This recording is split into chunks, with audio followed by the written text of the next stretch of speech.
নমস্কার, আমি অঞ্জনা রান্নাঘরে সবাইকে স্বাগত। আজ আমি বানাবো লাচ্ছা পরোটা আর পনির মশলা। তো প্রথম থেকে শেষ পর্যন্ত ভিডিওটা দেখুন। আমি প্রথমে ময়দাটা মেখে নেব। তো দেখুন, পরিমাণ মতো আমি লবণ দিয়ে দিচ্ছি, ময়ানের জন্য সাদা তেল দিয়ে দিচ্ছি। ময়দাটা আমি ভালো করে মেখে নিচ্ছি। আমার ময়দা মাখা হয়ে গেছে, আমি ময়দাটা কিছুক্ষণ ঢাকা দিয়ে রেখে দেবো। এবার আমি পনিরটা এই ছুরিটার সাহায্যে কেটে নিচ্ছি চৌকো চৌকো করে। তো দেখুন, আমার কাটা হয়ে গেছে। আমি এবার পনিরগুলো ভেজে নেব। তার জন্য আমি সাদা তেল দিয়ে দিচ্ছি, পনিরটা আমি ভেজে নিচ্ছি। আমি এক হাতে ভিডিও করছি, সবটা আমি দেখাতে পারছি না। তো আমার পনির হয়ে গেছে, তুলে নিচ্ছি। এবার একটা আমি মশলা করে নিচ্ছি। এখানে কিছুটা কাজু বাদাম দিচ্ছি, কিছুটা চারমগজ, এক টুকরো আদা, দুটো কাঁচা লঙ্কা আর 1 চামচ আমি পোস্ত দিচ্ছি। এবার আমি ভালো করে শিলে বেটে নেব। আমাদের গ্রামে বেশিরভাগ শিলে বাটা মশলাই ব্যবহার হয়, আমি শিলে বেটে নিচ্ছি। আমার বাটা হয়ে গেছে। আমি এবার কড়াতে সাদা তেল দিয়ে দিচ্ছি। এবার আমি গোটা গরম মশলা দিচ্ছি, এলাচ, লবঙ্গ, দারচিনি। এখানে আমি টমেটো কুচি দিয়ে দিচ্ছি। টমেটোর উপরে আমি একটু অল্প পরিমাণে লবণ দিচ্ছি, টমেটোটা যাতে তাড়াতাড়ি গলে যায়।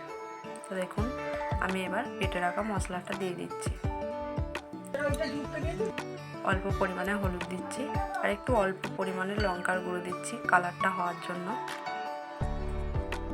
এখানে পরিমাণ মতো লবণ দিয়ে দিচ্ছি, দিয়ে আমি কষিয়ে নিচ্ছি মশলাটা। তো দেখুন, মশলা থেকে আমার তেল ছেড়ে গেছে। আমি এবার পরিমাণ মতো জল দিয়ে দিচ্ছি। এখানে আমি পরিমাণ মতো চিনি দিয়ে দিচ্ছি। পনির একটু মিষ্টি না হলে ভালো লাগবে না। এবার ঝোলটা ফুটে গেছে, আমি পনিরটা এবার ঢেলে দিচ্ছি। এবার কিছুক্ষণ আমি ফুটিয়ে নিচ্ছি। তো দেখুন, শেষে আমি ধনেপাতা দিয়ে দিচ্ছি, 1/2 চামচ সানরাইসের গরম মশলা আর 1/2 চামচ আমি ঘি দিয়ে দিচ্ছি। আমার হয়ে গেছে। আমি এবার নামিয়ে নিচ্ছি পনির। এখানে আমি এবার ময়দাটা লেচি কেটে নিচ্ছি। তো দেখুন, আমি এইভাবে লেচি কেটে নিয়েছি।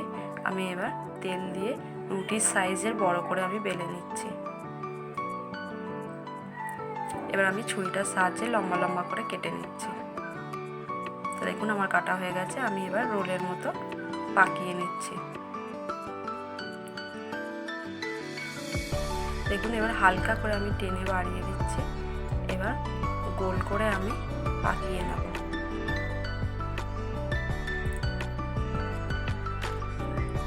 দেখুন, আমি এইভাবে পাকিয়ে নিয়েছি।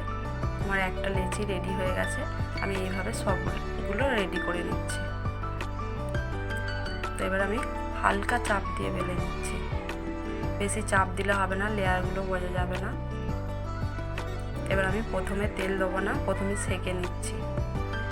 এক পিঠটা হয়ে গেছে, আমি আর এক পিঠটা সেঁকে নিচ্ছি। এইবার আমি তেল দিয়ে ভালো করে ভেজে নেব। তো দেখুন, এক পিঠটা হয়ে গেছে, আর এক পিঠটা উল্টে দিয়েছি। দেখুন, আমার কত সুন্দর লেয়ারগুলো দেখা যাচ্ছে।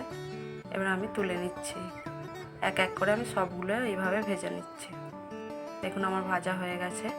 আমার রান্না রেডি। আমার রান্না যদি ভালো লেগে থাকে একটা লাইক করবেন, শেয়ার করবেন আর কমেন্ট করে জানাবেন। আপনারা ভালো থাকবেন, সুস্থ থাকবেন। দেখা হচ্ছে পরের রান্নার ভিডিও নিয়ে। নমস্কার।